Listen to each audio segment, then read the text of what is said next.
حضرت مومن عارف اللہ رحمۃ اللہ علیہ کو تاریخ کے اوراق میں قطب القطاب قطب دکن کے نام سے یاد کیا گیا ہے۔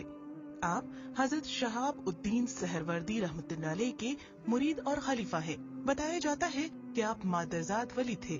10 سال کی عمر میں آپ نے جب قرآن کو حفظ کیا اور آپ معرفت کی تعلیم کے لیے بے قرار رہنے لگے تو آپ کے والد بزرگوار نے آپ کو حضرت شہاب الدین سہروردی رحمۃ اللہ علیہ کے دامن سے وابستہ کیا۔ آپ نے تقریباً 20 سال تک اپنے پیر و مرشد حضرت شہاب الدین سہروردی رحمۃ اللہ علیہ کے دامن اقدس میں گزارا اور درجہ کمال پر پہنچے تو آپ کے مرشد نے آپ کو خرقہ خلافت عطا کر کے آپ کو ہند کی جانب روانہ کیا۔ بتایا جاتا ہے کہ آپ کے مرشد نے آپ کو روانہ کرتے وقت آپ کو ایک عصا دیا تھا اور یہ ہدایت کی تھی کہ جس مقام پر بھی قیام کرنا اس مقام پر زمین میں عصے کو گاڑ دینا، جہاں پر عصا سبز ہو جائے اسی مقام کو اپنی ریاضت کا مرکز بنانا۔ چنانچہ مرشد کی ہدایت کے مطابق آپ بغداد سے ہندوستان کی جانب روانہ ہوئے اور سخت راہوں کو طے کرتے ہوئے سندھ کے راستے سے ہندوستان میں داخل ہوئے۔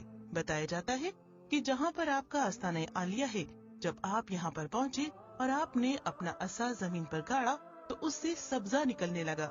آپ نے مرشد کی ہدایت کے مطابق اس مقام کو اپنی ریاضت کا مرکز بنایا اور خلق اللہ کی خدمت شروع کی۔ آپ نے ایک عرصے تک یہاں پر اللہ کے بندوں کی خدمت کا فریضہ انجام دیا اور جب آپ نے دنیا سے پردہ کیا تو اسی مقام پر آپ کو سپرد خاک کیا گیا جہاں پر آپ کا آستانہ عالیہ ہے۔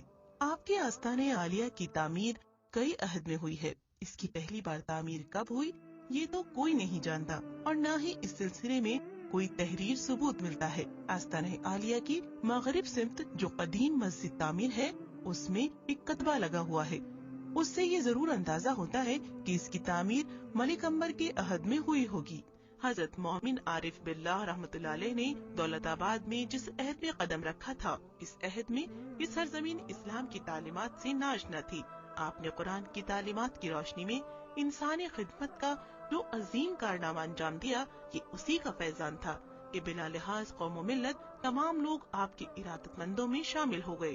آپ کے آستانہ عالیہ پر مریدین کا ہجوم جس طرح سے آپ کی حیات میں لگتا تھا وہ سلسلہ بدستور آج بھی جاری ہے۔